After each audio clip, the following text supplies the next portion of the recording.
Magandang araw sa inyong lahat. Sa pagpapatuloy ng ating kwento, will it fit? Tanong ko sa kanya. One time nung nag-chat kami sa YM. What do you mean will it fit? Yung ano mo sa ano ko. Nahihiyang sagot ko. Hahaha.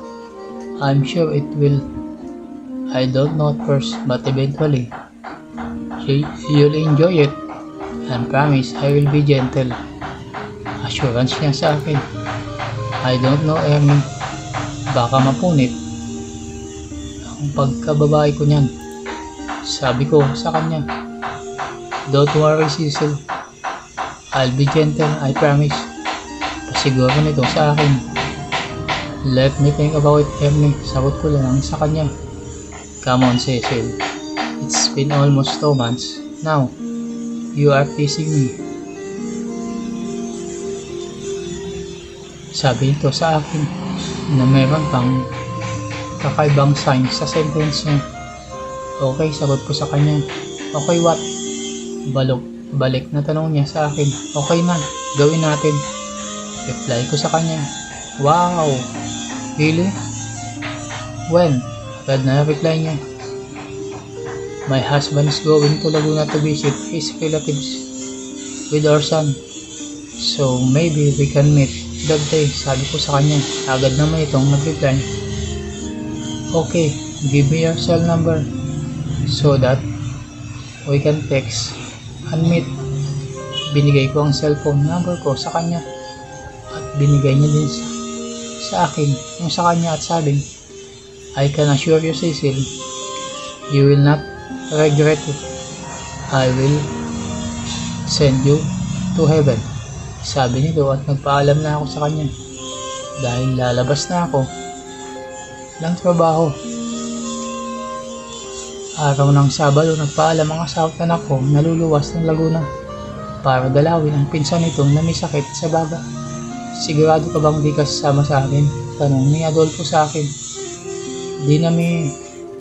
Dami ako asikasuhin. Pinapapasok ako sa trabaho ng amo ko. Alibay ko na lang sa kanya. Sige, dalhan ka na lang namin ni Art ng pasalubong pag uwi namin bukas ng gabi. Sabi ng mister ko bago sila umalis ng bahay. Makalipas ang 1 oras, tinext ko agad si Ernie at sinabing papunta na ako sa hotel kung saan kami magkikita. Okay, be safe, Cecil. Reply nito sa akin. Kaya bit-bit ang bag na may laman ng damit ko, umalis ako ng bahay at sumakay ng taxi papunta sa Bayview Park Hotel kung saan naghihintay sa akin si Ernie. Pagdating ko sa hotel, nakita ko si Ernie na naghihintay sa akin sa lobby. Nakilala ko siya kagad dahil sa mga pictures na pinapadala niya sa akin. Kaya nilapitan ko agad siya at nagpakilala sa kanya. Cecil, wow, I didn't expect you could be so beautiful. Puri niya nung magkaharap na kami. Let's eat first. Yaya nito sa akin kaya pumasok kami sa restaurant ng hotel at umorder ng pagkain at nag-lunch kami at nag-order pa siya ng wine para daw ma-relax kami kasi tingin niya parang tense na tense ako. Wala kaming ibang salitaan na kakaiba. Habang kumakain kami ng tanghalian, kinukwento niya ang business niya at ang mga bagay tungkol sa kanya. Matapos kami mag-lunch, tinanong niya ako kung gusto ko ba daw umakyat o pumunta muna kami ng bar para uminom ng konti. Dahil sa takot na baka may makakilala sa akin, pinili ko na lang yung una at sumakay na kami ng elevator para umakyat sa kwartong kinuha niya. Naka white blouse at long skirt ako sa kulay itim. Masasabing manang na manang ang suot kong damit kasi ayaw ko naman ipakita kay Ernie na sabik akong sa aming pagkita. Siya na ang nagdala ng gentleman talaga si Ernie na di niya ako sinunggaban o anumang gawaing kakaiba. Doon sa loob ng elevator, pagpasok namin sa kwarto niya, inilagay niya kaagad sa do not disturb Bago niya ito sinara at nilarang ito. Maganda ang kwartong kinuha niya. Malaki at may maliit na sala at malaking kama. I'll take a shower first. If it's okay with you, tanong niya sa akin. Natumango lang ako at hinitian lang siya. Nung papasok na ito sa banyo, tumingin-tingin ako sa paligid at sa labas ng bintana nang marinig kong bumukas ang pintuan ng banyo at lumabas si Ernie nang katapos lang ng tuwalya. Habang pinupunasan niya ng isa pang tuwalya ang buhok niya. It's your turn, Cecil, sabi nito sa akin. Kaya kinuha ko yung bag ko at pumasok sa banyo at naligo. Pagkatapos kong maligo gamit ang tuwalyang nakasabi sa shower door, itinapos ko ito at lumabas ng banyo. At nakita ko si Emmy na may kinukuha sa mini fridge na napansin siguro ako kaya lumingin ito sa akin na nakangiti. At humarap ito sa bayabot ng isang bote ng beer sa akin. Umupo ito sa gilid ng kama at tiningnan ako mula ulo hanggang pa. Sa bayabot ng isang kamay ko at hinila ko papalapit sa kanya. Hindi ko pa pala na-describe ang sarili ko. 5'3" ang height ko at 100 pounds. Mahaba ang buhok at sakto lang ang laki.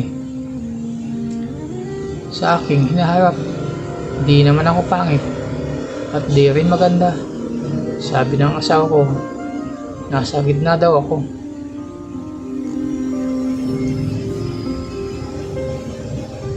Walang ibang peklat sa katawan maliban sa maliit na sugat dahil nung pinanganak ko si Art. Dahil maiingat kasi ako kaya di ako masyado nagkakaroon ng sugat. At isa sa mga picture ko ay although di na ako inosenteng babae, malamang buo pa sana ang aking tinatago. Si Saren ako nang pinanganak ko si Art. Kung ano ang laki ng sa ano ng asawa ko, ganun din ang laki ng naging lagusan doon. Bagay na kinakatakutan ko. Baka kasi mapunit ito, di naman ganun kalaki. Ang bagay na yun na pumasok, saktong-sakto lang din. Sa asawa ko, si Emily naman ay sobrang tangkad. 6'5" ang height nito. Payat kasi di gaano maskulado ang katawan, pero sarap titigan ng kanyang mga abs.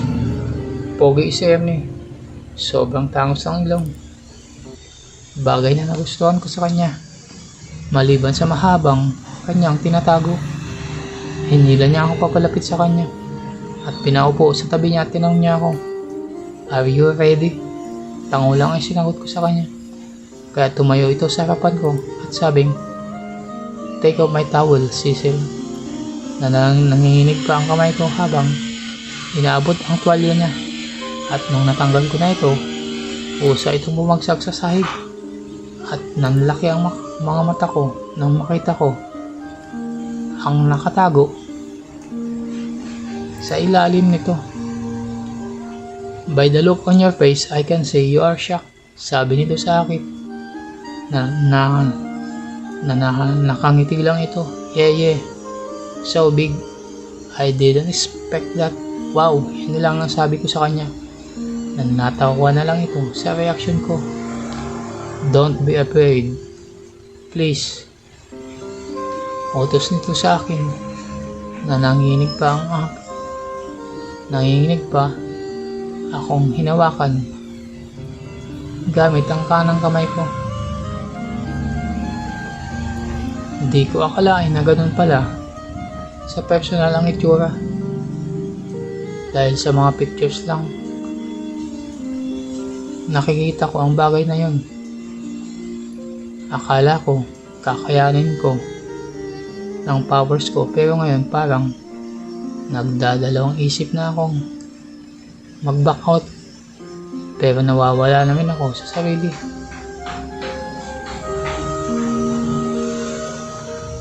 "So big, Ernie," sabi ko sa kanya. Nanginitian lang ako. "Please," sabi nito sa akin.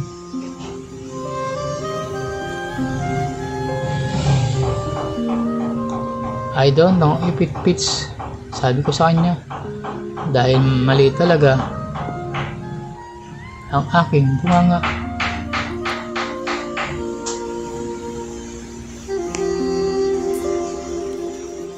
Hanggang dito na lang muna ang ating kwento.